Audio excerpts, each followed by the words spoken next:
This video is my first installment in a series I've been working on where I cover every publicly known building technique in Fortnite. Over the course of dozens of hours, I have built a large spreadsheet of different building techniques derived from over 200 videos worth of Fortnite content. I took notes on each of these techniques and then developed a set of categories based on my list. This is the first category, 90s. To my knowledge, this is the most exhaustive overview of 90s that currently exists, so it's likely that you'll find some new information in this video.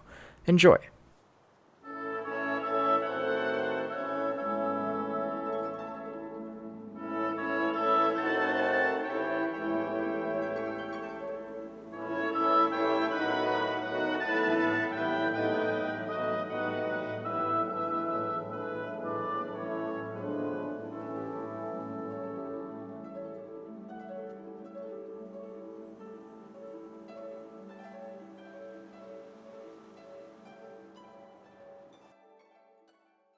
In this video, I will go over a brief overview of 90s, the definition and properties of a 90, the different 90 techniques currently used in the Fortnite meta, optimization and variants that can be used to change or improve 90s, and as a little bonus, some quick math on 90s.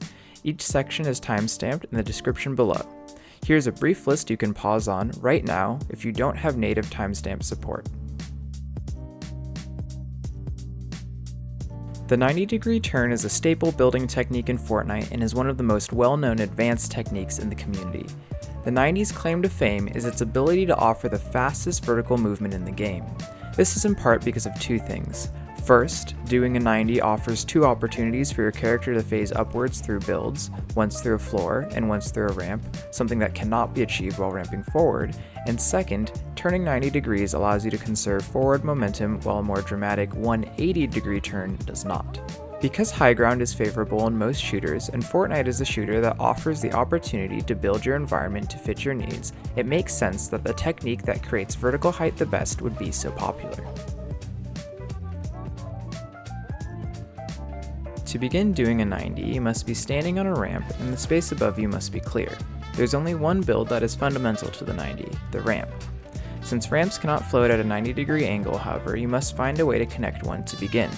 You can do this by using a floor, using one or more walls, or some combination of both. Any configuration that creates a ramp turned at 90 degrees above you is a theoretically viable 90. All 90s can be done either to the right, or they can be done to the left. In this video, I will do all of my 90s to the right. 90s can be trivially composed together because they always start on a ramp and end on a ramp.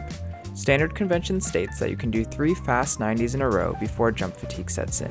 However, it's worth understanding the nuance that comes with this common advice. Jump fatigue sets in after your second jump, so your third 90 will always be slightly less efficient. Furthermore, you can actually perform 4 90s in a row before jump fatigue becomes too debilitating, but the second jump fatigue jump will make the fourth 90 quite eh. Later in this video, I'll address some techniques that allow you to reasonably break this convention. The most cut down 90 you can do consists of 2 builds, a ramp and a floor, or a ramp and a wall. The former is dramatically more popular than the latter because the latter requires an awkward angle to build your ramp. The most elaborate 90 you can do is effectively a 2-story 1x1 and uses 11 builds. So between this and this, all other 90s fall somewhere in between. Of course, we don't really think of every unique building structure as its own special 90. 2 or more different building structures can fit the same mold and still be considered the same type of 90. For example, a standard clockwise 90 cannot include a lower wall or include a lower wall, and 99% of people would still consider the 2 90s the same. Furthermore, the order in which the builds are placed during a 90 often determines what type of 90 you're doing, even if the 2 90s have the same final structure. A counterclockwise and a clockwise 90 can easily look identical after being performed, for example. Because of this, it starts to become more useful to observe 90s in practice and consider their function rather than approaching them from a more mechanical perspective. I did exactly this during my research and is how I informed the following 2 sections. For this section, I'm going to walk through 90s in rough order of popularity. I did not perform all of these 90s perfectly, so the example should not be used as exact measures of speed. Standard clockwise 90, also sometimes known as NA 90s. The standard clockwise 90 is easily the most common form of 90. The name is derived from the clockwise motion that the player makes when they perform it, dragging the mouse from the walls in front of them, curving over to the walls to the side of them. Clockwise 90s can be done using 2 to 4 walls and can be done with or without a floor. Clockwise 90s have the advantage of being relatively intuitive and therefore easier to perform.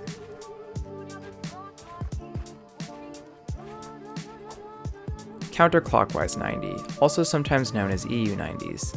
The counterclockwise 90 is a natural progression off of the clockwise 90 and places its walls in the opposite direction as the name implies. Counterclockwise 90s can be done using 3 to 4 walls and can also be done with or without a floor. Because your cursor ends in the direction you are initially facing when you place all 4 walls, counterclockwise 90s often require you to move your mouse slightly more than clockwise 90s, making them slightly harder to perform. Counterclockwise 90s have the advantage of placing the side walls sooner than clockwise 90s and are more comfortable for some players. 2-wall 90, also often known as Metro 90s and sometimes known as Spider Climb 90s. The 2-wall 90 opts to place as few walls as possible when turning. 2-wall 90s are done by only placing the 2 side walls in the direction you are turning and can be done with or without a floor. You can either move your cursor up and down when you do these, or look straight forward right below the halfway point of the upper sidewall to place your builds. Because 2-wall 90s have no front wall to catch you, it is easier for your character to accidentally jump off the side of the ramp when turning. 2-wall 90s have the advantage of being cheaper to build and easier to do quickly because they don't require the player to worry about unnecessary wall placement. Zig-Zag 90, also sometimes known as Mongraal 90s. The Zig-Zag 90 takes an interesting placement route for the 4 corner walls compared to clockwise and counterclockwise 90s by making a Z motion with the mouse. Zig-Zag 90s can be done with or without a floor. Because you follow a mouse path that has a long diagonal segment, Zig-Zag 90s require a lot more mouse movement compared to other 90s and must be performed quickly to place all the builds in time.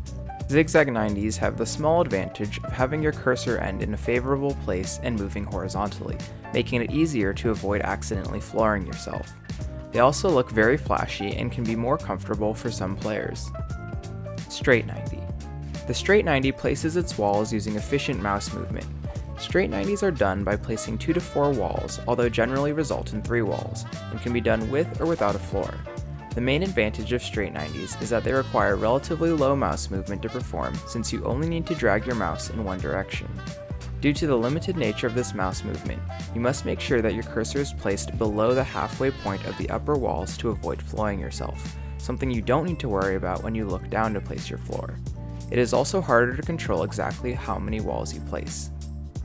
N90, also can be called U90. The N90 is similar to the Zig-Zag 90 in that it takes a long diagonal on its wall placement path, going from the top front wall to the bottom side wall. N90s can be done with or without a floor. Like Zig-Zag 90s, N90s require more mouse movement than other 90s. Also like Zig-Zag 90s, N90s have your cursor end in a nice place for follow-up. Unlike Zig-Zag 90s, however, the side walls are placed in an upwards motion, forcing the player to either place their floor extremely quickly or abruptly halt their cursor to avoid flooring themselves. No-wall 90. The no-wall 90 is the cheapest possible 90 you can perform without having to deal with any oddities, using only a floor and a ramp. No-wall 90s have similar advantages and disadvantages as 2-wall 90s, offering almost no side protection in exchange for simple mouse movement and low material cost. No-wall 90s are particularly good for chaining at the end of other 90s as a cheap and efficient topper held up by other more durable builds. Backboard 90. The Backboard 90 prioritizes a different set of walls than most conventional 90s by adding cover to the opposite side of your turn. Backboard 90s are done with 3 to 4 walls and can be done with or without a floor. Backboard 90s have the advantage of providing protection where most other 90s do not. They additionally enable a scissor ramp immediately out of the 90 for vertical cover by simply looking upwards. Backboard 90s inevitably lose some forward momentum because they require you to look in the opposite direction you are turning, and therefore are slightly slower. Backboard 90s also require more mouse movement because they involve more exaggerated turns. Back cover 90. The back cover 90 is similar to the backboard 90 in that it also prioritizes a different set of walls than other 90s, protecting the player from behind. Back cover 90s are done with 3 to 4 walls and can be done with or without a floor. Back cover 90s require about as much movement as counterclockwise 90s. Back cover 90s are particularly useful when ramping away from opponents, especially when scissor ramping, because they protect you when you turn to gain height. Personally, I think back cover 90s are a little bit underrated, but that's just my own opinion. Full 90, also can be called 1x1 90. The full 90 is the most protected 90 you can do. Full 90s are done with a complete 8 walls and can be done with or without a floor. Full 90s are done in one large sweeping motion and must follow a path along the border between the upper and lower walls placement areas to place all 8 walls at once. The obvious advantage of the full 90 is that it provides you with maximum cover very quickly. The obvious disadvantage of the full 90 is that it is extremely expensive in material cost. Full 90s are also slightly slower because they require your character to briefly turn away from the direction you are turning. As far as I know, I'm the first person to have footage of someone doing one of these, so if you're feeling generous you can also call these respite 90s. Wall ramp 90. The wall ramp 90 is the shitty version of the no wall 90. It also only costs 2 builds, but requires you to look at the wall at an angle to place the ramp, as opposed to directly in front of you. This suboptimal angle causes the wall ramp 90 to be slower than the no wall 90. The only advantage the wall ramp 90 has over the no wall 90 is that it provides cover on one side. There's actually an even shittier version of the wall ramp 90 where you place a single wall on the lower side wall opposite of where you're ramping, but it has an even worse ramp placement angle. You have to look straight up because there are no builds to look at and it offers no cover. Do not do these, they are awful. Dorito 90. Credit goes to Cnnr for this type of 90. It's Doritos. I don't know what you might have been expecting here.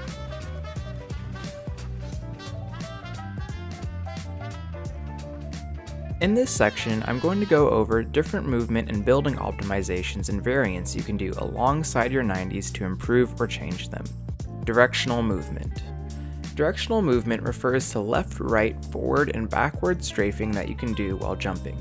Beaks has already created a good video that discusses this and provides examples, but the TLDW is that you should strafe right using W when doing 90s to the right, and strafe left using A when doing 90s to the left. You should always hold W when doing 90s to keep forward momentum. Some players may find it difficult or impossible to hold strafe while doing 90s because they press their build keys using the same finger they strafe left or right with. Besides changing your build keybinds, one small trick to fix this is to map an extra key to left or right movement that you can press while doing a 90. I actually recently started doing this myself with shift when strafing to the right because I use my pointer finger for all my builds besides ramps. Cursor placement. Cursor placement is the angle that your player looks while doing a 90. Beaks also briefly addresses this in his directional movement video, but essentially you should try to look inwards while doing 90s to avoid hitting against your wall and losing momentum. Turning too fast can put you at risk of placing ramps in the wrong direction though. No jump 90, also sometimes known as one of the infinite 90s. The no jump 90 is self-explanatory based on its name and is a movement variant for 90s. No jump 90s are solely dependent on the ramp you place and therefore can be done using any 90 structure. Because your character phases upwards through floors and ramps, 90s can be performed without jumping as long as you are high enough along your ramp. No jump 90s are easier to perform with floors, but can be done without them. The main advantage of no jump 90s is that they reset your jump fatigue and therefore can be used to chain 90s indefinitely. After performing a no jump 90, any subsequent 90s will have jump fatigue as if they were from a clean slate. No jump 90s lose the vertical momentum you gain from jumping and are therefore one of the slowest 90s you can perform. Anti-jump fatigue 90, also sometimes known as the other form of infinite 90. The anti-jump fatigue 90 is a jumping 90 that is still able to reset jump fatigue and is a movement variant for 90s. Anti-jump fatigue 90s are also solely dependent on the ramp you place and therefore can be done using any 90 structure. Because jump fatigue resets approximately 1 second after you started your last jump, you can reset jump fatigue while doing 90s as long as you wait until this time is passed before jumping. By running up the top of your ramp and along the edge for a brief moment, you can buy just barely enough time to reach 1 second since your last jump. Like no jump 90s, the main advantage of anti-jump fatigue 90s is that they can be used to chain 90s indefinitely. Unlike no jump 90s, because you jump once after your jump fatigue resets, only your next 2 jumps will be as effective as usual. Anti-jump fatigue 90s are faster than no jump 90s, but buy you 1 less non-jump fatigue jump after performing them. Phase Pop 90, also often known as Booty 90s. Credit goes to Booty Clap KC for this variant. The Phase Pop 90 is a positioning variant for 90s that exploits the boosting properties of phasing through builds as much as possible. Booty Clap KC has a good video where he introduces this type of 90 and explains how it works. The main advantage of this variant is maximizing how much vertical momentum you can get from phasing through your floor and ramp. In his video, Booty does straight 90s while phasing to capitalize on directional movement and cursor placement, but Phase Pop 90s can be done with any 90 that has a floor and a ramp. VO 90, also can be called Optimal 90. Credit goes to Parallel VO for this variant. The VO 90 is an interesting 90 optimization that focuses more on getting the most out of your jumps than any other things like directional movement. Parallel Cnnr has a good video where he shows the timing of these compared to other 90s and explains how to do them. In effect, VO 90s work by starting your jump from as low as possible and then placing your ramp as late as possible to allow you to land at the highest point possible.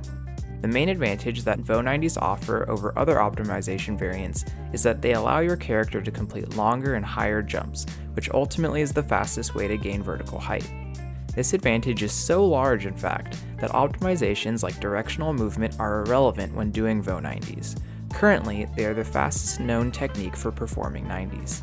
Covered 90, also can be called Protected 90. The Covered 90 is a simple building variant that can be coupled with almost any 90 to create cover above you. By placing a floor above you at the end of your 90, you can protect yourself from enemies above you. Players often accidentally cover their 90s when they place their cursor too high, above the midpoint of their walls. After placing the floor above you, simply edit through to continue moving. Half Ramp Double 90, also can be called Cnnr Double 90. Credit goes to Parallel Cnnr for this variant. The Half Ramp Double 90 is a clever 90 variant that allows you to reliably perform 2 90s in one jump. Parallel Cnnr has a good video where he breaks down different parts of this technique. The way that half ramp double 90s work is somewhat explained in the name. The railing on the half ramp lets your character start their jump high enough on the ramp to perform 2 90s back to back before landing. In his video, Cnnr does 2 clockwise 90s while jumping, but like other variants in this section, you can do this with any 90s as long as the second 90 has a floor. Half ramp double 90s allow you to make the most of your jump height and also save you 1 story of jump fatigue while gaining vertical height, but can only be done at the beginning of a set of 90s. Double 90. The double 90 is an alternate approach to doing 2 90s in one jump. By jumping from just the right spot on your ramp, you can perform 2 quick 90s and phase upwards through your build to land 2 stories high.